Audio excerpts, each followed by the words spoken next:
मंजरे। मूल्यात्मक प्रश्न उठाया है।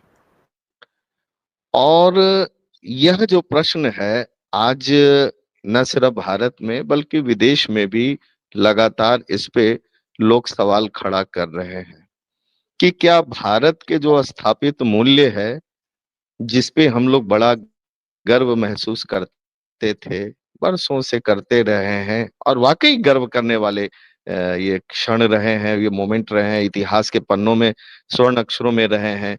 हम गरीब भले रहे होंगे, हम शायद अशिक्षित भी रहे होंगे, लेकिन जो हमारे मूल्य बोध रहे हैं, जो भारत का मूल्य बोध रहा है पूरे विश्व में, उसका लोहा पूरी दुनिया मानती रही है। और इसके दो प्रतीक विशेष तौर से आधुनिक समय में नजर आते हैं, जिसमें एक तो विवेकानंद जी और दूसरे महात्मा गांधी।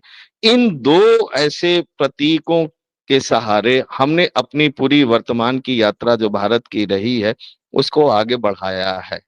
और बड़े गर्व के साथ हम कहते रहे कि हम गांधी के देश के रहने वाले हैं, हम विवेकानंद के देश के रहने वाले हैं। और जब आप अपना परिचय विदेश में देते हैं तो सामने वाला का सर वैसे ही झुक जाता है कि अच्छा आप भारत के रहने वाले हैं।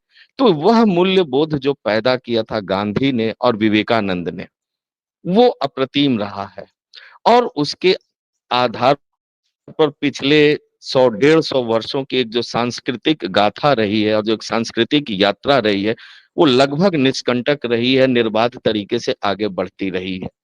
लेकिन शुक्ला जी ने बात बड़ी अच्छी कही कि पिछले एक दशक में इसमें क्षरण हुआ है, इसमें गिरावट आई है, असहिष्णुता बढ़ी है, सवाल खड़े होने लगे हैं। और यह सवाल कहीं ना कहीं देखिए, जैसा कि आपने यह बात कही कि क्या ऐसा तो नहीं कि संकीर्णता विश्व के अन्य देशों में बढ़ी है। This may be one of the factors, हो सकता है। लेकिन यह तो हम लोग को साफ साफ दिख रहा है कि भारत में जो मूल्यात्मक बोध रहा, भारतीयता का, उसमें क्षरण हुआ है। उसमें जो एक इंक्लूसिव कैरेक्टर रहा है उसमें कमी हुआ। जो एक्सक्लूसिविसिटी है वह बढ़ी है। एक बहिर्वेशन की प्रक्रिया आगे बढ़ी है। कहीं ना कहीं हम लोग हिंदू और मुस्लिम के आधार पर सोचने लगे हैं। और यह एक खतरनाक दिशा की तरफ हम लोगों को लेकर जाता है। भाई आखिर हम लोग तालिबानियों की क्यों आलोचना करते रहे, आईएसआईएस की आलोचना क्यों करते रहे?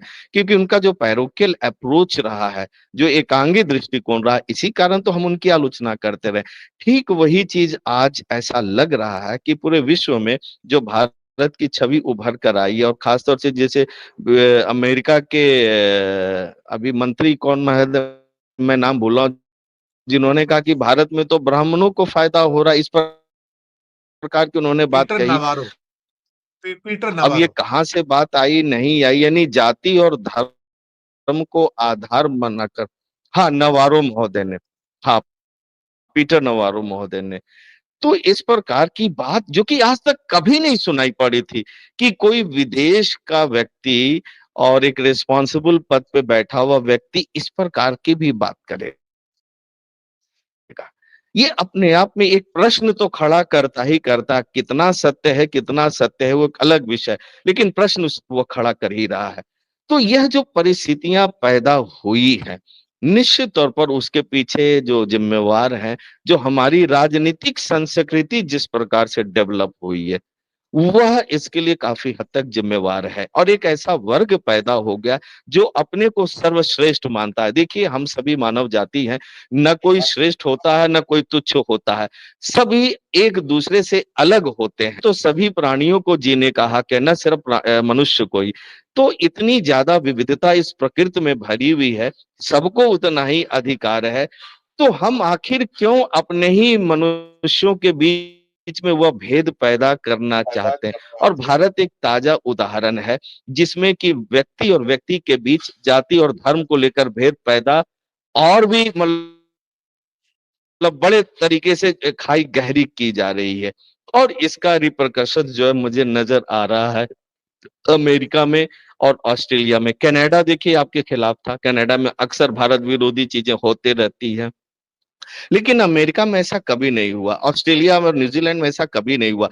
आप कभी भी, जैसे भारत के जितने भी स्टूडेंट जाते रहे ऑस्ट्रेलिया में न्यूजीलैंड में, बल्कि उनका स्वागत होता रहा है।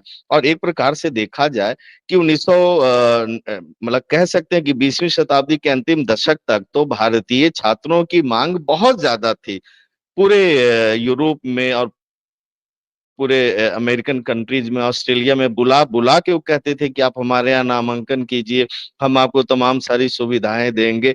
इस प्रकार की ये चीजें रही है, क्योंकि उनको लगता है कि भारत के जो स्टूडेंट आएंगे वो शांति प्रिय हैं, धर्म और न्याय प्रिय हैं। ऐसे लोगों के कारण हमारे देश में कभी कोई संकट खड़ा नहीं होगा, यह भाव रहा है। लेकिन आज अगर इस प्रकार के वीजा रोके जा रहे हैं तो प्रश्न है, खड़े हो रहे हैं कि आखिर ऐसा क्यों है।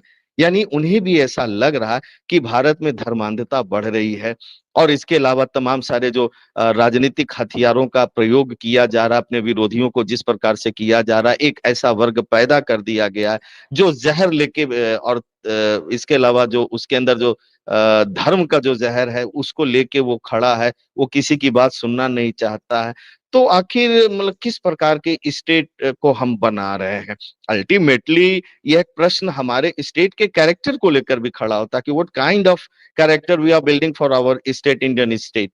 तो यह जो चीज है एक बड़ा प्रश्न है, और जिसपे देखिए संस्कृति और सभ्यता को लेकर जो हम हमेशा गर्व का अनुभव करते रहे हैं कि भारत की सभ्यता बहुत ही मजबूत सभ्यता रही है, संस्कृति पे हम गर्व करते रहे। तो बड़ा एक एक बहुत छोटी सी चीज मैं आपको और बता दूं कि देखिए संस्कृति क्या होता है, जो जो मुझे लगता है दर्शकों को भी समझना चाहिए कि संस्कृति वह है जो हम हैं, और सभ्यता वह है जो हमारे पास है, जो बरसों से, युगों से जो हमारे पास रहा है, और उसके आधार पर हम अपने आप को हमेशा कहते रहे कि नहीं, विश्व में भारत का एक अलग स्थान रहा है। ये तो मोदी जी के आने के पश्चात जो विश्व गुरु की संकल्पना लेके आए, अपने आप को सर्वश्रेष्ठ मानने की संकल्पना को, इसके कारण आज हमारी यह स्थिति हो रही है। तो मुझे लगता है कि यह एक स्थिति ठीक नहीं है, और यह हम सभी के लिए नुकसानदायक है। और ट्रंप महोदय जैसे सिरफिरे जो एक राष्ट्रपति जब बन जाते हैं तो स्थितियां दुगनी चौगुनी और भी दुरूह हो जाती है, हमारे लिए और भी संकट पैदा हो जाता है, और न सिर्फ भारतीय बुल होते जा रही है, लेकिन ऑस्ट्रेलिया